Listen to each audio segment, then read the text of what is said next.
Pope Francis speaks out on fake news and the nature of truth this week. But what is he really saying?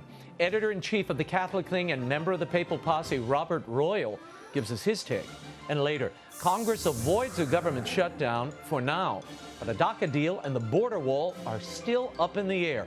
Chairman of the American Conservative Union, Matt SCHLAPP, joins us with analysis. Finally, are your taxes funding an anti-Christian opera? Catholic League President Bill Donohue has a story to tell. The World Over begins right now.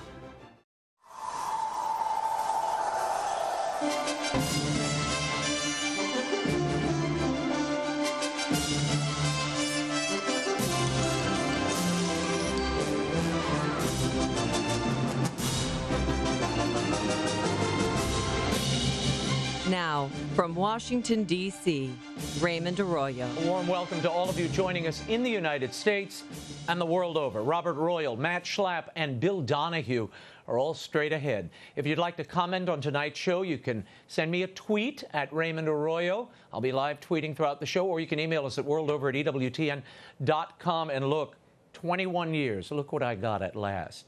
My own mug. I want to thank the folks at the EWTN Religious Catalog for that. And I think you can order. Can you order these? I think you can order these. So let's get right to it. Pope Francis faced some difficulties during his apostolic visit to Chile over the clergy abuse crisis there this week. The Pope's appointment of an allegedly complicit bishop and his comment that victims need to provide proof of the bishop's involvement caused anger among some of the faithful. Some protests that turned violent with heckling during papal events and the firebombing of 3 churches ensued. The Pope later apologized, in part, on the papal plane returning to Rome on Sunday. He said that he realized it was a slap in the face to abuse victims for he to insist that they needed to show proof of abuse. However, the Pope continued to defend Chilean Bishop Juan Barros, who is accused by victims of covering up for the country's most notorious abuser of minors, a Father Fernando Caradima. The Pope repeated that anyone who makes such accusations without providing evidence is guilty of slander. This week, in his message for the World Day of Social Communications, Pope Francis condemned the propagation of fake news, and he insisted instead on a journalism of peace. Journalism, he said, should pursue an education for truth rather than use falsehoods or rhetorical slogans and sensational headlines to suit partisan purposes. Vatican spokesman Greg Burke further explains. I mean, the Pope is actually calling on journalists, people working in communications, to reach higher, basically. You know, he says it's very easy that we descend into division and into hatred, and that's, you know, a lot of false news is that. It's denigrating others. Francis also noted that fake news has been with us since the beginning of time, when Eve was tempted to take an apple from the Garden of Eden based on disinformation from the serpent. And according to reports out of China, the Vatican has asked 2 underground bishops to step down, to be replaced by bishops who are officially recognized by the communist regime.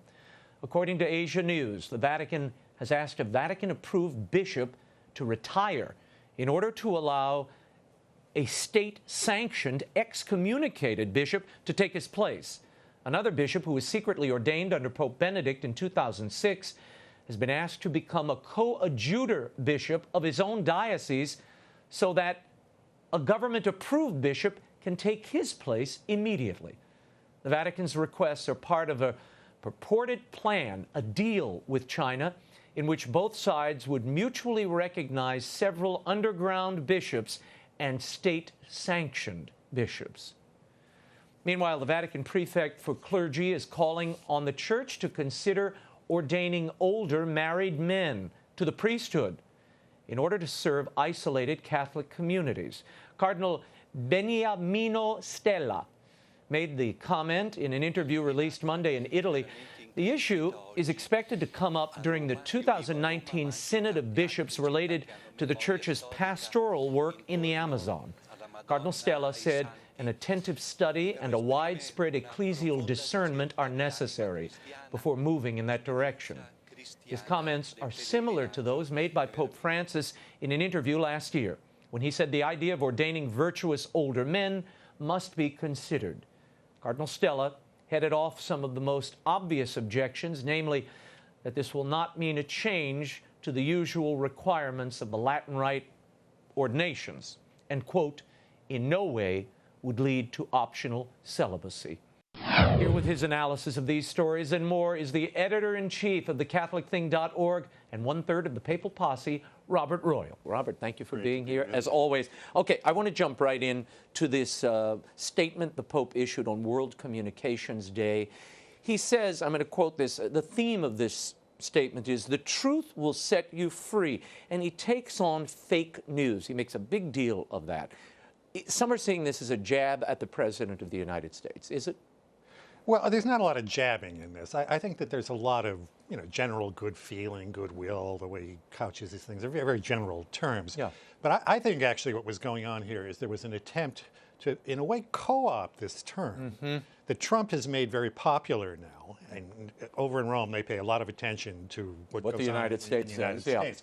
So I think that what he tried to do is say, yes, it is true that a lot of falsity gets transmitted by these powerful means of communications that now exist in the world, and that we should all be alert to it, which of course is a very wise thing to say. And smart marketing too. It's a good thing to do.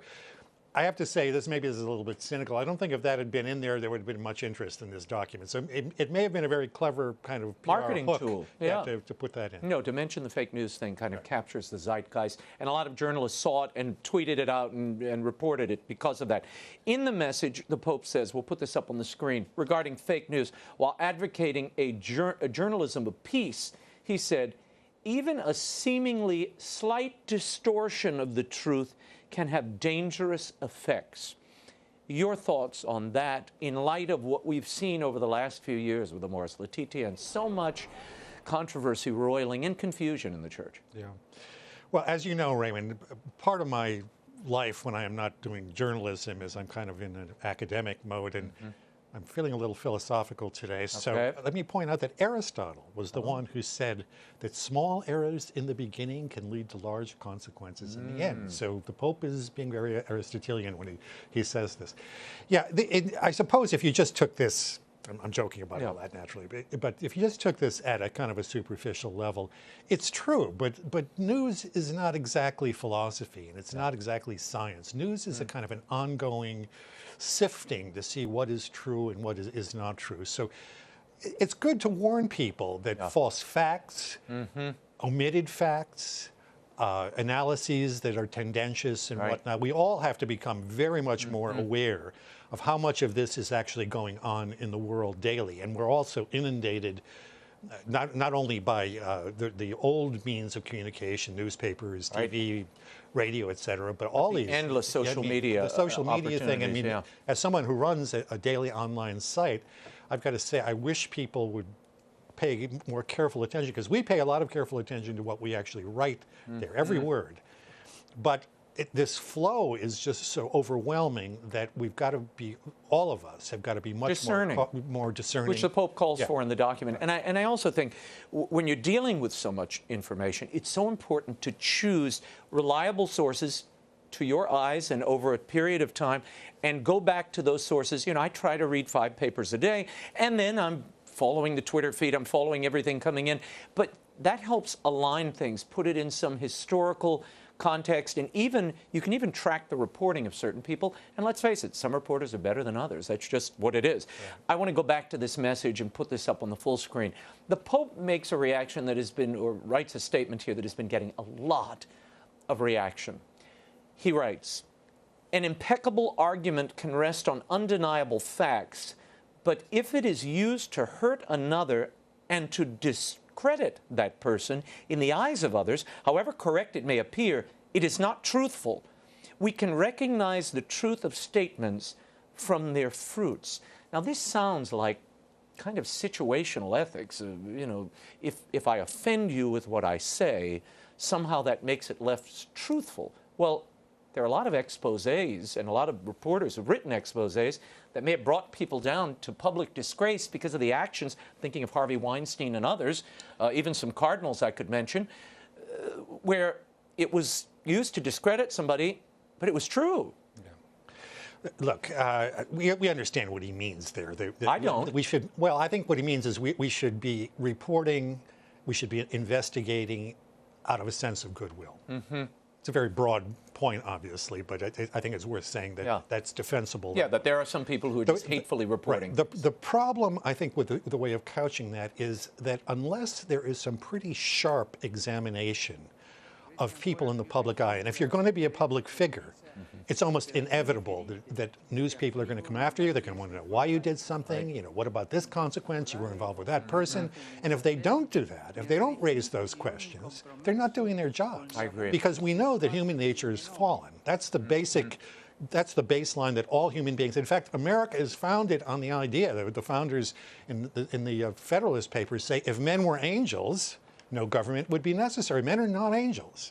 We aren't devils either, but we are not angels. And so there needs to be very careful examination of all people in public life who have an effect on all of us. And those consequences can be quite massive if the press is not doing its job. Well, but I think it is problematic to say that no matter how undeniable the facts, if they're used to discredit someone, that somehow they're not truthful. There's something there that doesn't add up. I mean, Jesus Christ went out, the Pharisees and the Sadducees were there. He called them whitewashed sepulchres and brood of vipers. I doubt if he meant that to lift them up and make them feel good. He probably offended and discredited all of them. But it was truthful. Yeah, but I think about this as someone who lives here in Washington and reads the Washington Post, for example, every day. We just had the pro-life march last week. Right. And the pro-life march was covered, as it often is, in the metro section, as if it was a local event, you know, rather than a national movement, and at the very end of the last page of the metro section. So the truth was told there, but it was told in a way that was not really conveying what the fullness of the truth is. I mean, there's a phrase, to tell the truth truthfully. And if that's what he's trying to get at, I mean, I take your point about how it can appear that even just stating the truth is not really the truth. But so much of these people took umbrage with it because of that. I mean, I had everyone from novelists to journalists to our viewers. When I put this line up on Twitter, it exploded. It exploded, and much of it was negative because somehow that didn't add up. That if the facts as you report them are hurtful towards someone, then that makes them less truthful.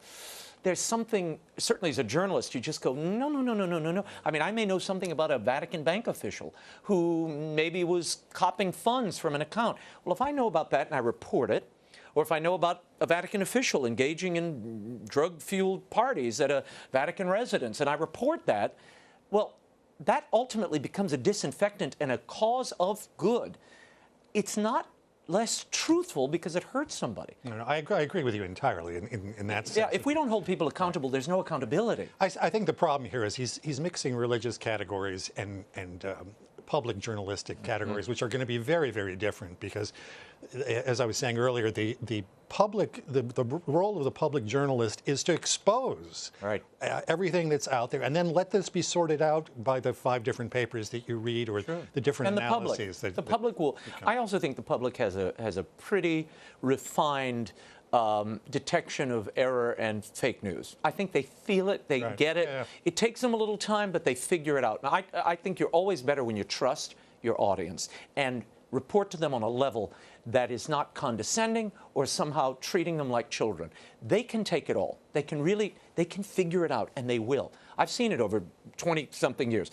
I want to show you another line here that I thought the Pope really nailed something and exposed something important in the media. He said, and really the Catholic media, he concludes by inviting everyone to promote a journalism of peace, and he said this: the saccharine kind of journalism should be avoided that refuses to acknowledge the existence of serious problems and smacks of sentimentalism. A journalism created by people for people, one that is at the service of all, especially those, and they are the majority of our world, who have no voice. This, I think, is a really important statement because so much, not only the Catholic media, but the secular media, they love to focus on the Pope kissed a baby. Oh, the Pope wore a funny hat in Peru. Well, I'm sorry, that's sentimental, saccharine kind of journalism. That is not journalism. People want to know how this faith is lived and the impact of the Pope's words on not only his own communion of faith, but far beyond it. Yeah, I think that's exactly right. And what Catholic journalists need to do is they need to go outside the categories that the secular world is setting for us. I'm going to go back to the pro-life movement again. Last Sunday, 4 or 5 days ago, there were 40,000 people who showed up in Paris for their Marche pour la Vie. I saw that.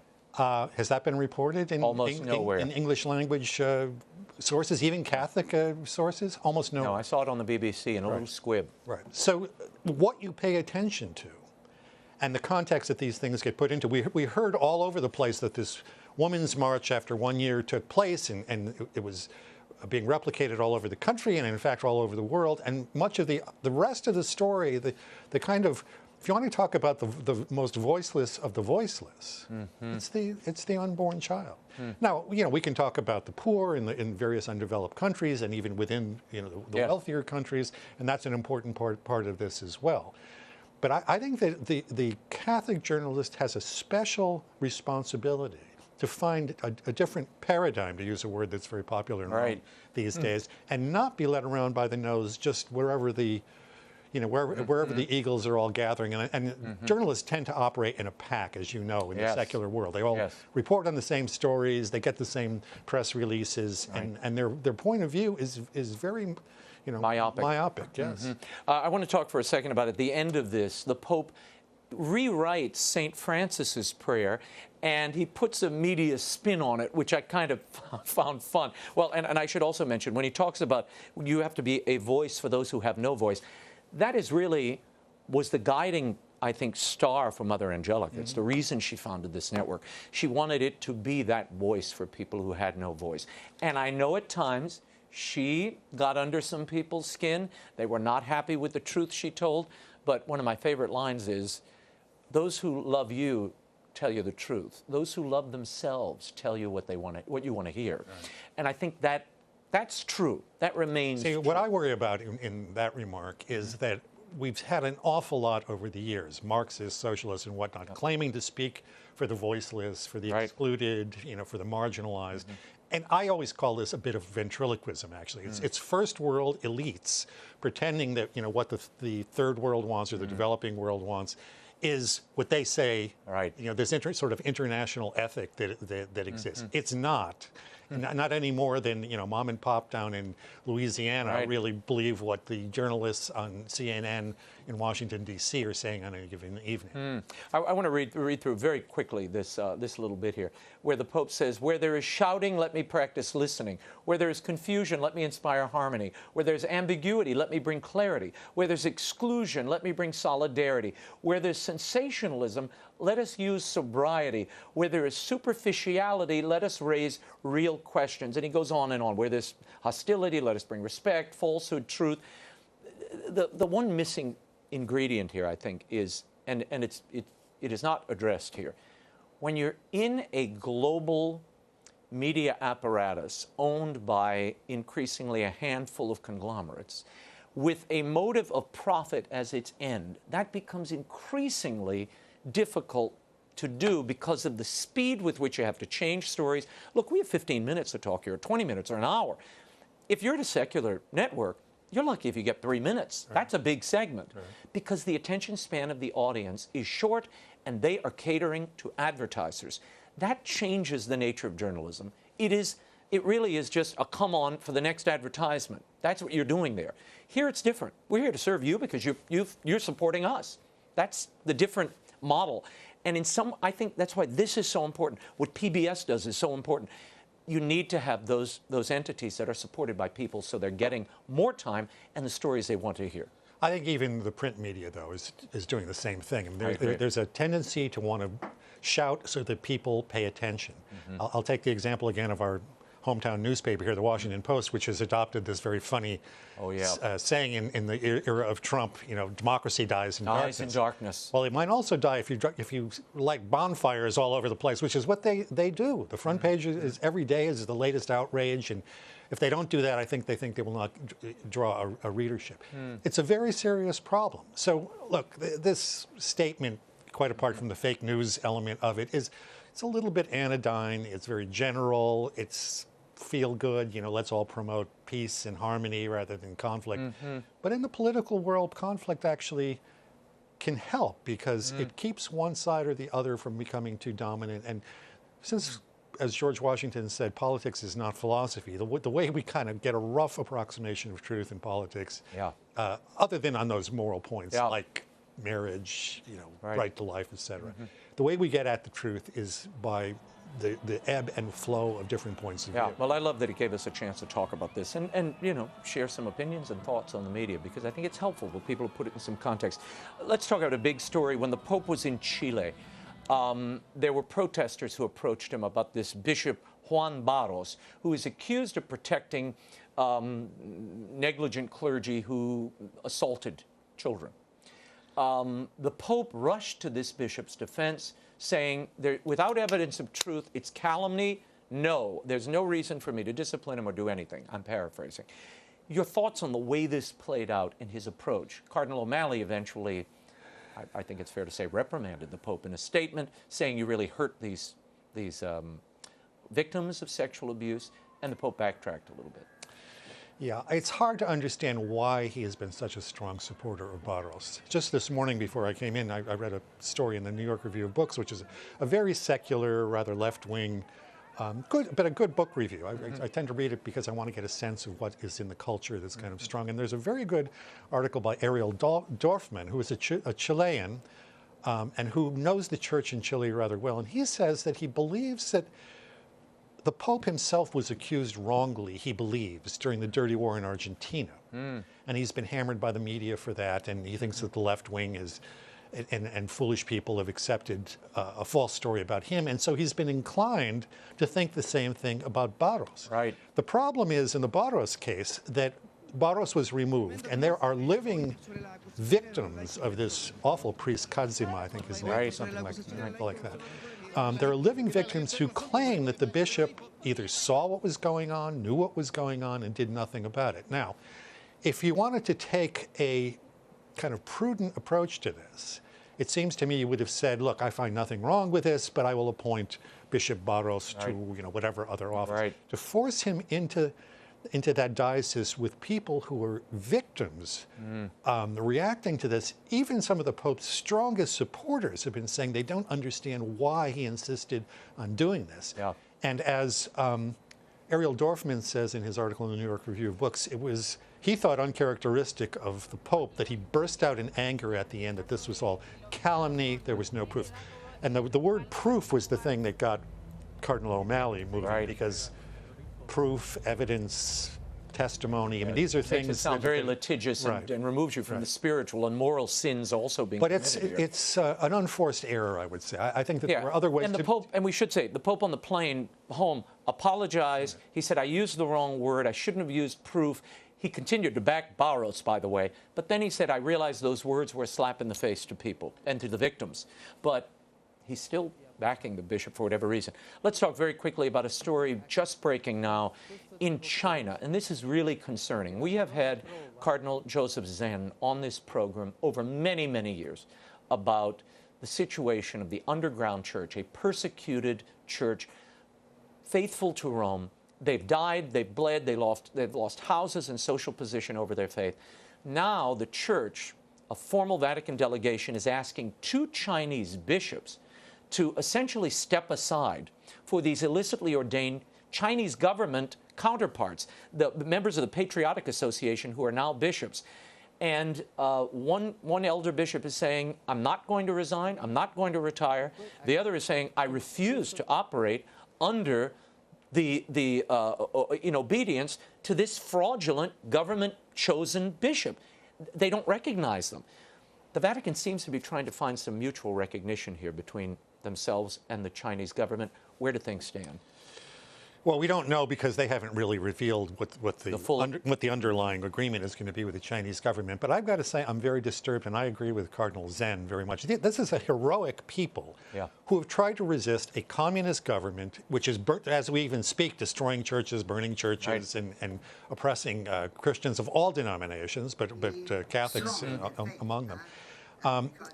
The desire to get an agreement at all costs is a very dangerous move.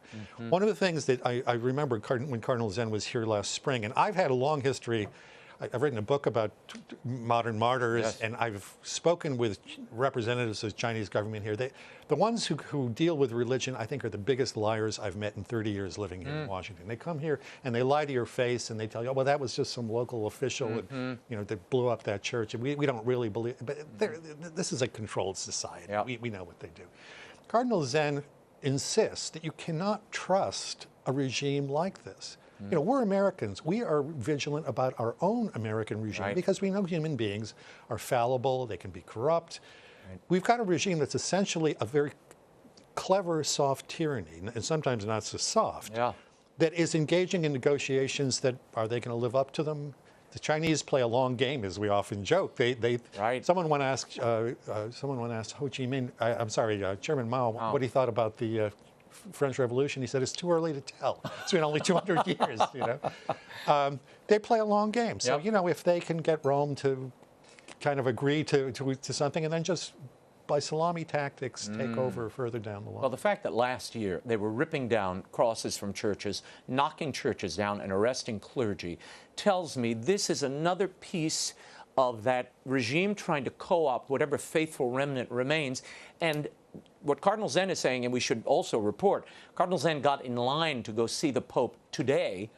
He brought a letter to the Pope on behalf of the underground church to make him aware, I think, of their concerns. The Pope says he will read the letter. Whether that will change things, I don't know. But God bless Zen, a real heroic hero on religious liberty, human rights for so many years, in his 80s, taking the time to go to the Vatican and make this plea on behalf of those people. You talk about a people without voice. Those are people without voices. And we'll see where this goes. But I am deeply concerned about any kind of commingling or Vatican imprimatur upon what is a government-run version of the church, almost an upside-down church, and giving it some kind of sanction and authority. Asia News, which is an official publication of the Vatican, which is run by a very, very good priest, Bernardo Cervalera is his name. You probably know him. Yeah.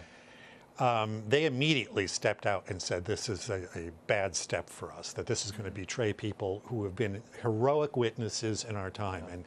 And we talk in the United States about the necessity in our own society, which is far less repressive, to be heroic witnesses. If we're going to give up on people who have really been willing to go to the wall for the sake of their faith in Jesus Christ, then I don't know how we can talk to people in our own society.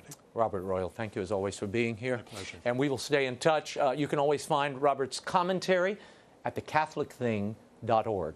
When we return, a lengthy government shutdown is avoided in Washington, but a deal on immigration and funding of that border wall are still on the table. Matt SCHLAPP is next with analysis. The World Over continues in a moment. Stay right there.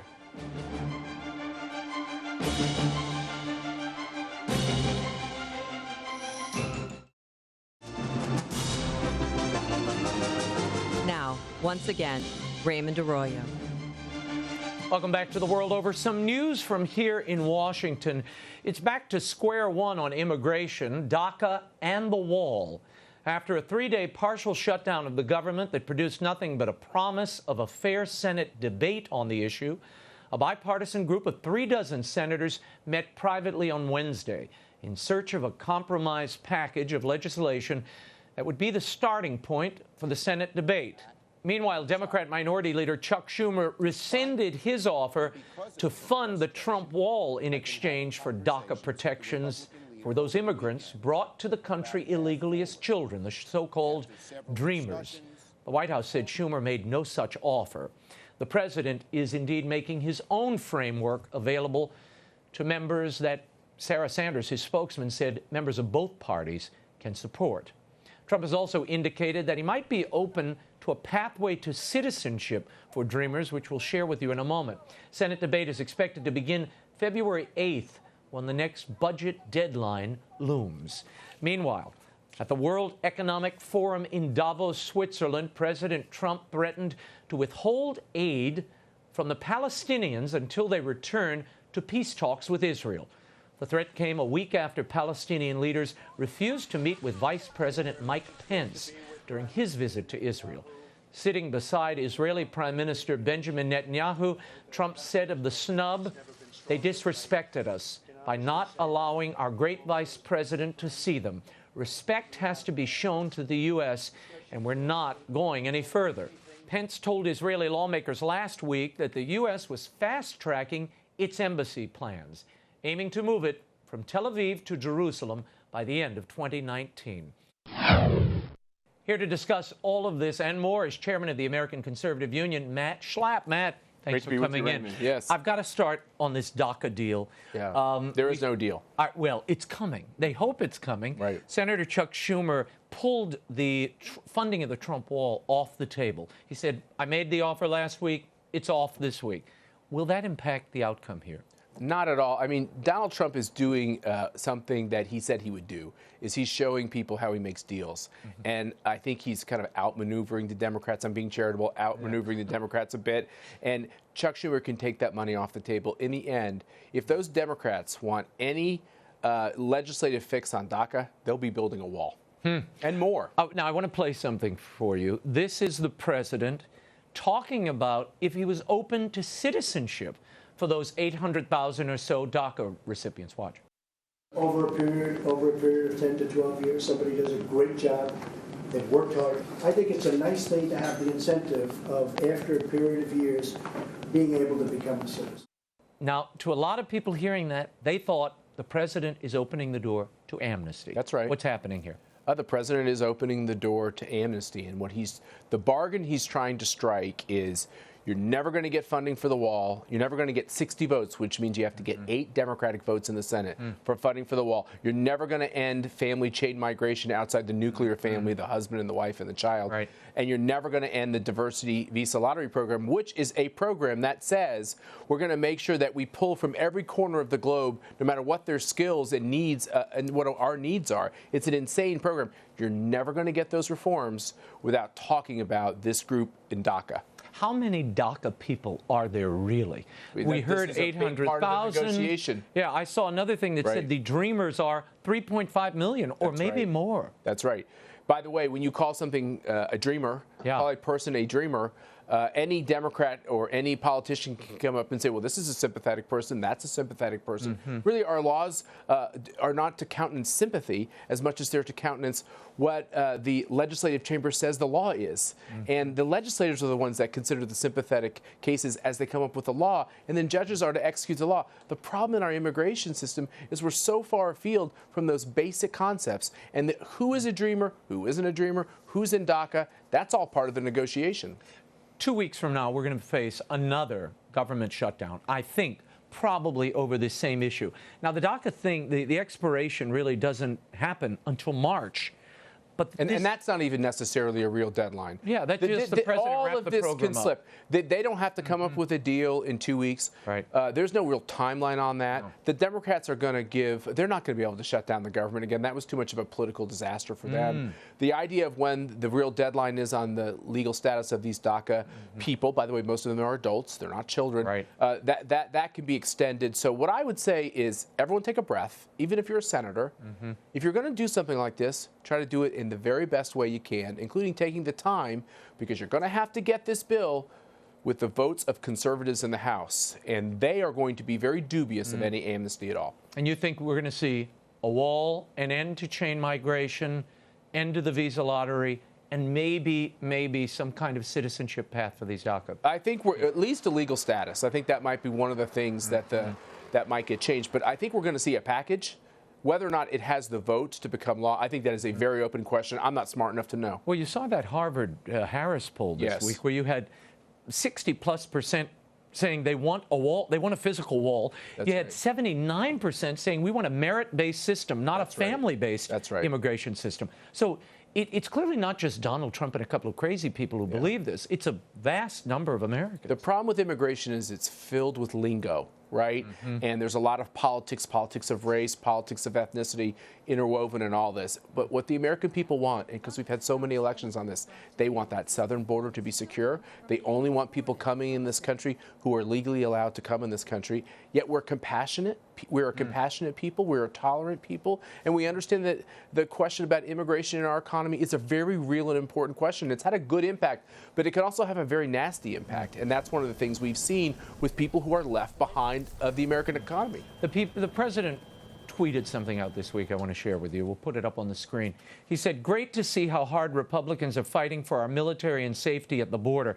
The Dems just want illegal immigrants to pour into our nation unchecked. If stalemate continues, Republicans should go to 51% nuclear option and vote on real long-term budget. No CRs. A good idea?" I am dubious of the idea that we should lower the threshold in the Senate because usually Democrats have more votes than Republicans, and as we know, Democrats tend to be terrible on all kinds of issues we care about, including family issues. So you'd see a lot of terrible things like the idea of abortion on demand with FOCA would have become the law of the land if they only needed 51 votes. That being said, when it comes to this questions of funding the government, I actually think there's a strong case to lower that number so that when it comes to questions of funding the wall and such, I actually think it makes a lot of sense to lower that to 51. Well, the Republicans also have a big problem, as we saw the other day when they had to bring Vice President Pence in to get Sam Brownback confirmed to the International Religious Freedom Chairman position.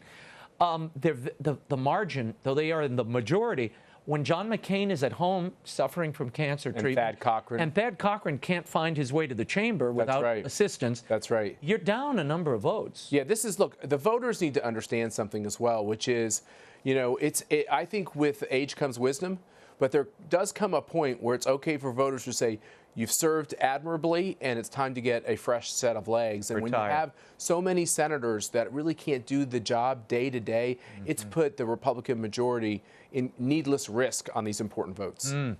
Let's talk about Davos. The president really crash landing into Davos. He has made a huge splash.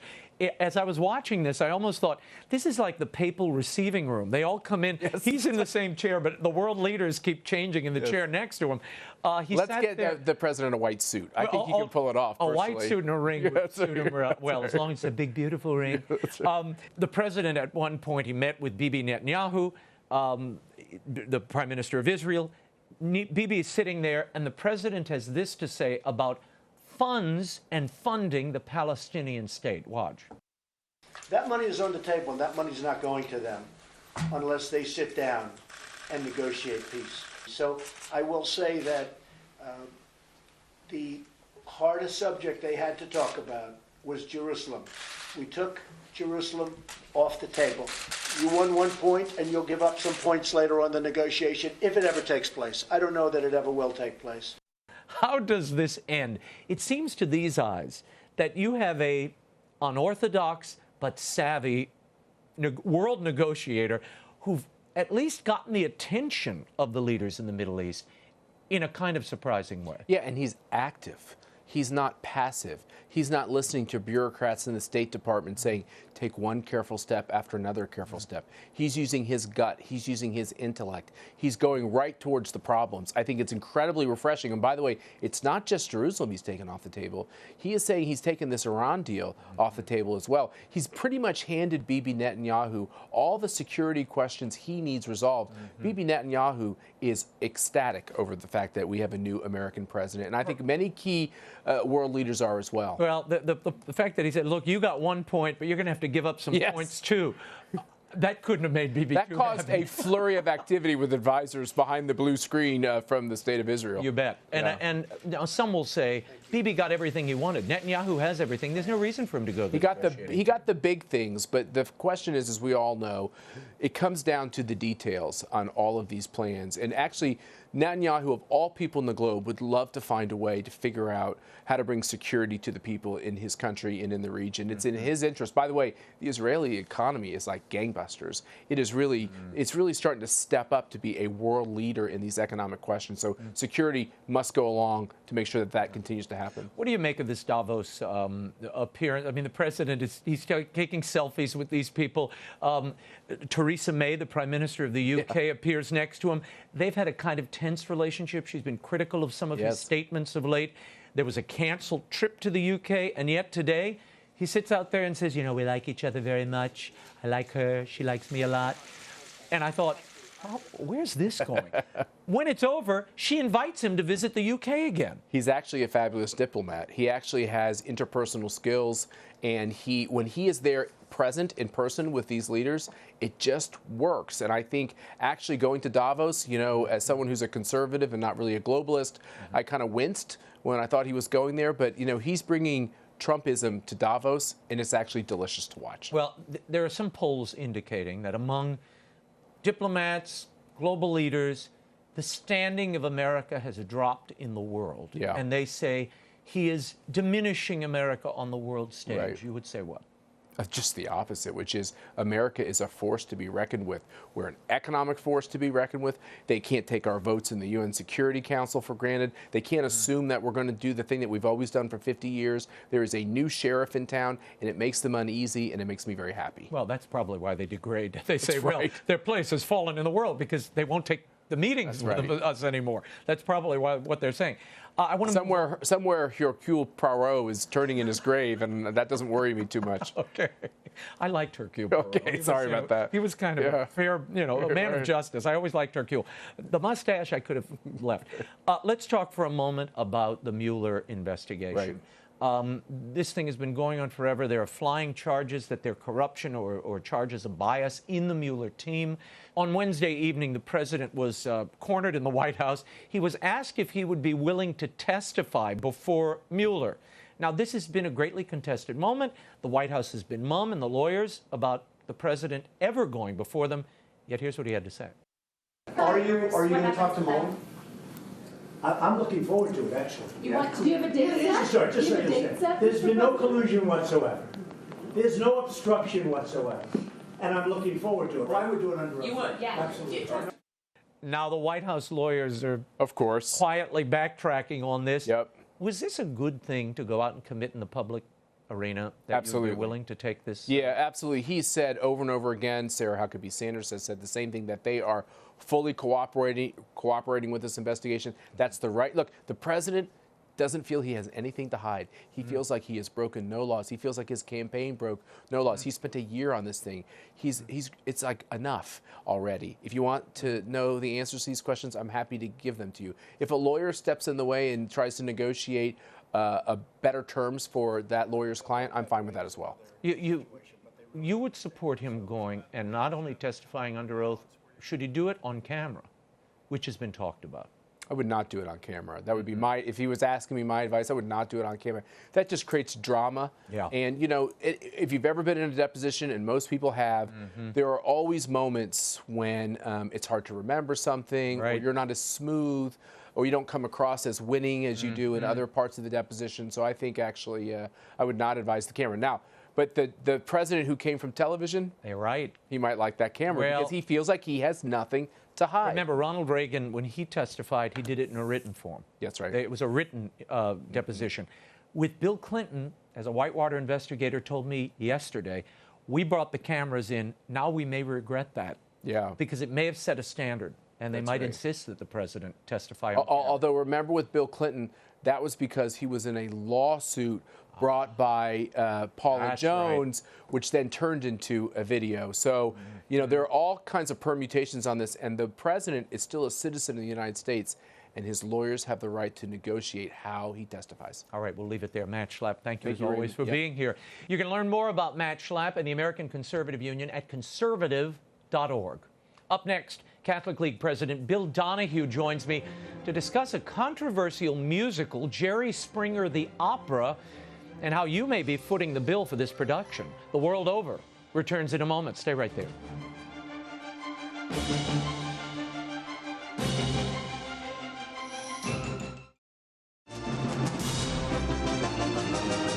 Now, once again, Raymond Arroyo.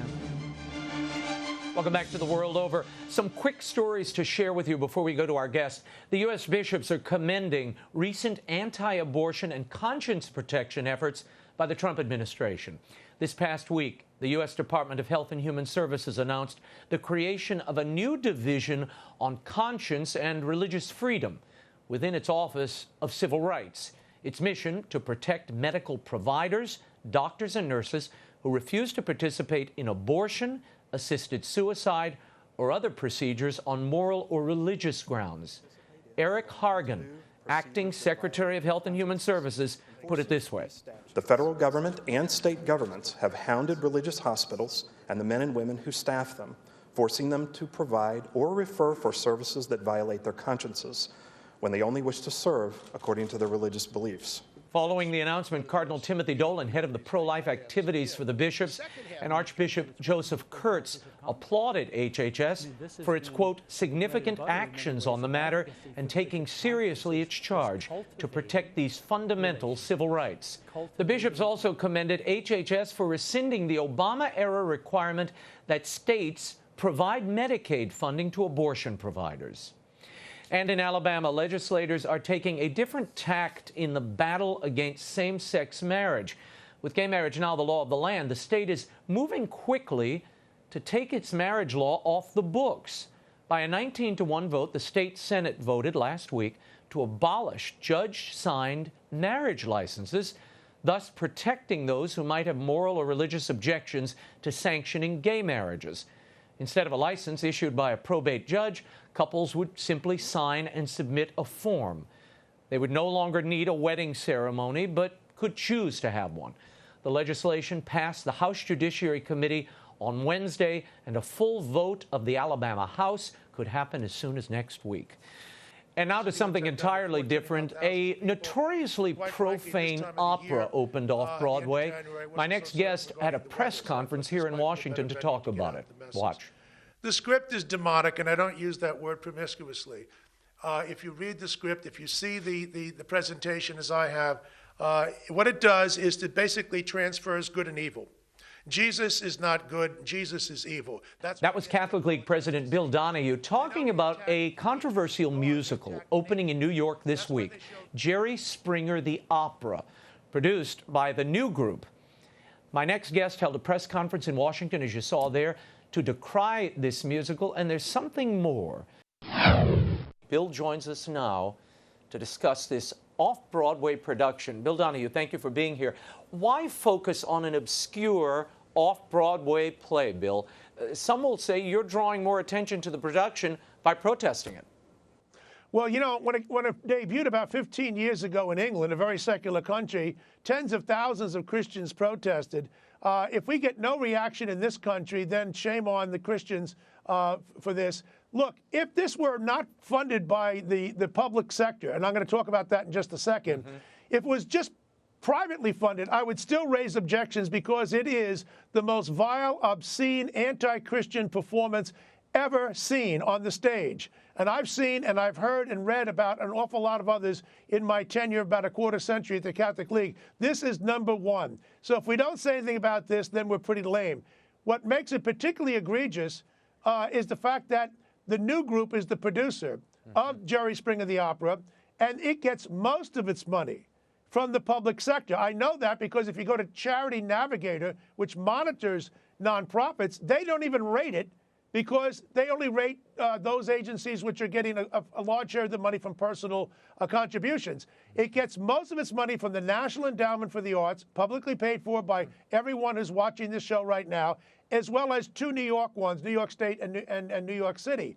So you've got public funds are used to bash my religion, but I'm told over and over again by the church and state wizards that you can't use public money to promote religion. So since when can you take public money and bash my religion? It would be wrong if it was done by private sources. This is what makes it particularly disgusting. Okay, and we're going to explain a bit of what this is. I'm going to show the audience, Bill, and we went through a lot of video here.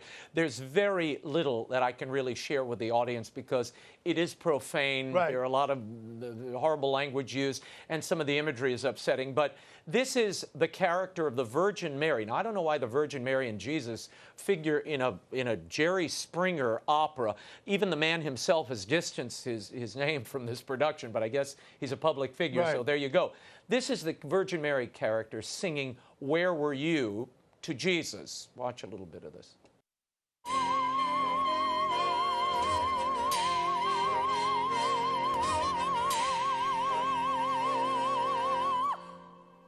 What exactly are you saying here?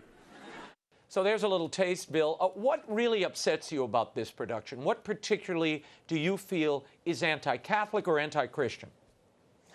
If there's one overriding theme, and I knew it as a sociologist watching this, but I'm so happy that they validated my concerns by expressing it explicitly at the end of the production.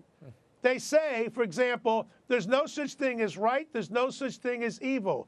That good and wrong and what's right and what is wrong make no sense. There are no absolutes. This is, of course, is the actual prescription for moral nihilism. And by the way, Adolf Hitler agreed with them. Hitler said there's no such thing as truth. There's no such thing as an absolute of right and wrong. Now, how do they do that? They attack nature and nature's God. They attack nature by showing naked females on the top with male genitalia, because there's no such thing as nature. They attack Jesus, who apologizes to Satan. They celebrate terrorism by having the dancing Ku Klux Klan members on the stage. But they attack the Mass, the Eucharist. They ridicule the crucifixion. The Virgin Mary was raped by an angel. They sing that in the lyrics. No, this is a prescription which sells the idea that there's moral anarchy is the way to go. There's no such thing as right and wrong. Everything is a matter of being totally relative. That's not the anchor of a free society. In fact, it's in a direct shot at the Judeo-Christian heritage upon which Western civilization was built. Bill, this week at a press conference, Ralph Reed, a leading evangelical figure who's appeared on this program, joined you, and he registered his own complaint. Watch this. I'm really here on behalf of the evangelical community to say that this is an assault on our Christian faith, on our Lord and Savior Jesus Christ, and on his church. If the Congress is going to do anything, it should block grant funds for artistic purposes back to states, let it be closer to the people. I frankly don't even believe in the most vibrant and strongest economy in the world, given the most charitable, the most giving, the most arts-oriented people in the world, that's necessary. We need a change of leadership at the NEA. Bill, your thoughts. You've written the NEA chairman, Jane Chu. Has she responded? No, that was just today on her. But first of all, I want to commend Ralph Reed, the head of the Faith and Freedom Coalition, formerly of the Christian Coalition, also Dr. Dale Hudson of the Morley Institute and the Christian Review, and Brent Bozell of the Media Research Center. These three distinguished people, Catholics and Protestants alike, came together on Monday at the National Press Club in Washington, D.C. to register our outrage, and we all have our own contacts within the administration, which I'll get to in a minute. But look, the situation here with the new group, people have to understand, no one ever heard of the new group. I understand that. But if this organization didn't have money from the public sector, led by the National Endowment for the Arts, it would collapse under its own weight because there aren't enough private sponsors there for it. So if you're going to take money from the government and then assault our religion, obviously we're going to raise our ire about that. But here's the other thing about it. There's an incestuous relationship, as I pointed out to Dr. Chu in my letter today, the head of the NEA, and I said, listen, you're not supposed to, by your own guidelines, you're not allowed, the NEA, to give money for operating expenses. I have proof, taken off their own website, by the way, which is astonishing, that in 2009, under the previous administration, they gave the new group $50,000 of public money because there was a recession for operating expenses. So now I'm contacting the subcommittees on the Interior and the Environment and related agencies. That's the name of the subcommittee, which funds the NEA, and I'm reporting them for violating their own strictures. This is a congressional approved entity. So you've got that kind of corruption on top of the fact that the public is asked to pay for this stuff. They wouldn't do it, obviously, to other demographic groups. We don't have to go through that. That's what we do all the time at the Catholic League. But if there's not a pushback, and here's what I want President Trump to do. The current chairperson, Dr. Chu, her tenure's up in a couple of months. A new person will be appointed in June the 12th. That means that the president will have to nominate his choice, which is approved by the Senate, pretty soon. Obama did it in February 4 years ago. I'm not asking for the moon. All I want is a pledge by the president to appoint someone who will no longer allow and permit money for grantees, performances, and exhibitions of an anti-Christian nature. If we can't ask that from our own government, then we're in pretty bad shape. And I do think that President Trump, who didn't even want funding from the NEA, and I don't think they should have funding either, but we lost on that because the House and Senate didn't agree with the president. At the very least, we can get a responsible person in that position. What do you want people to do? We wrote to the president about that, and we're. What do you want people to do here, Bill? Well, for one thing, regarding this opera, this Jerry Springer opera.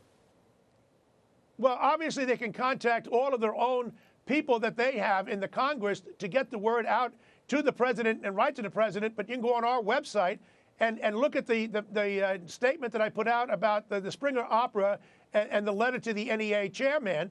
And there we have the contact for Dr. Chu and get it out to her. But, you know, she's leaving. So at this point, I think that our best bet is to use every contact you possibly have to get the message to the president. He's got to appoint someone who's going to put an end to this kind of malicious assault, and it's all intentional. Only against one religion. It's always that way, against Christians and particularly against Catholics. That's why they single out the Mass. We know where they're going with this. Bill, some would say you're engaging in censorship. You want to stop the freedom of expression, artistic expression. Look, if you wanted to make Bill Donahue the opera and we have John Paul II singing a beautiful lullaby to the audience, you can do that and petition for federal funding. Why are you trying to take funding away from this group just because it offends you? You would say what? Well, Anthony Scalia has a great book out. I got it for Christmas. Well, it's a collection of his great writings. And he was asked this question about the NEA. And he said, can the government tell the NEA about what artists they can fund? He said, of course it can. He said, it funds school systems, doesn't it? Doesn't it tell the schools what they can and cannot teach, what kind of subjects? Don't they have guidelines on that? Once you take the money from the government, then at that point there are certain kinds of strictures that kick in. And, you know, by the way, I find it so interesting. The NEA says, well, we didn't give the money directly to Jerry Springer the Opera. I know that. You gave the money to the production company, which would fold absent your funding. Now, when you have a disaster like now where you are, where you live and your family, Ray, with Katrina, or here in New York with Sandy, and you have all kinds of schools that have been damaged and roofs torn apart, right. We have no problem giving the money to the public schools. Then there's a big fight. Should we give any money to a Catholic school which had its roof blown off? People say, well, you can't give anything because if you do, somehow it'll wind up supporting religion, you see. But now when it comes to this, they're going to try and dance around it the way Planned Parenthood does and say, well, we don't directly fund abortions. Well, who cares? You indirectly fund them because you get the money from the federal government, and that supports all of your operations. So we're not going to allow them to play this game. Indirectly, the NEA funded Serrano, they funded Mapplethorpe, and now they're doing with Jerry Springer the Opera. Bill Donahue, thank you for being here. And we have a First Amendment right. We will stay after this story. You can always find Bill's press releases and commentary at thecatholicleague.org. Thanks again, Bill. And that is all the time we have for now. Until next week, the show continues on Facebook and Twitter. Like me on Facebook. Follow me on Twitter. The links are at RaymondArroyo.com. Be sure to join us next week. Set your DVRs. We'll have the stars of a new Clint Eastwood movie about those three heroes who took down that terrorist on that Paris-bound train. They'll join us on set. On behalf of the staff and crew of EWTN News, we thank you for watching. I'm Raymond Arroyo from Washington, D.C. Bye now.